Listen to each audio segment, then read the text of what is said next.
ভারত থেকে এইমাত্র প্রবেশ করছে ট্রাক্টর, যে ট্রাক্টর দিয়ে যে মাঠে কাজ করা হয় এবং অনেক হার্ড যে কাজগুলো করা হয় ট্রাক্টর, সেই ট্রাক্টর কিন্তু এখনই ভারত থেকে বাংলাদেশে প্রবেশ করছে। দেখতে পাচ্ছেন মোট দুইটা গেট দিয়ে কিন্তু অনবরত মাল সারাদিন আসতেই থাকে। এই যে ভারতীয় গাড়িতে করেই কিন্তু ভারত থেকে ট্রাক্টর আমদানি করছে বাংলাদেশ সরকার।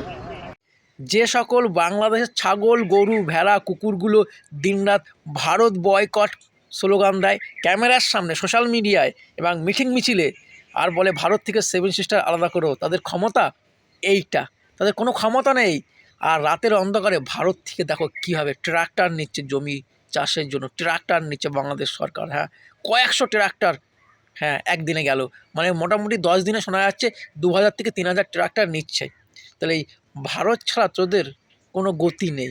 শুধুমাত্র সোশ্যাল মিডিয়ায় এসে বড় বড় ভাষণ দিবি আর মানুষকে উস্কিয়ে দিবি যে তোমরা সবাই ভারতের বিরুদ্ধে স্লোগান তোলো, ভারত বয়কট করো। আদৌ তোরা ভারতের সাহায্য ছাড়া তোদের এশিয়া মহাদেশে কোনো অস্তিত্ব নেই, তোদের কেউ পৌঁছে না। যদি ভারত তোদের কাছ থেকে সরে যায়, তোদের সাহায্য করা বন্ধ করে দেয়, মানচিত্রতে এশিয়া মহাদেশের মানচিত্র থেকে তোদের নাম থাকবে না। এটা পরিষ্কার, তোরা শুনে নে। ওই মুখে যতই বলো ভারত বয়কট, দিল্লি নয় ঢাকা, আসলে তোমাদের ভারতের সাহায্য ছাড়া চলে না।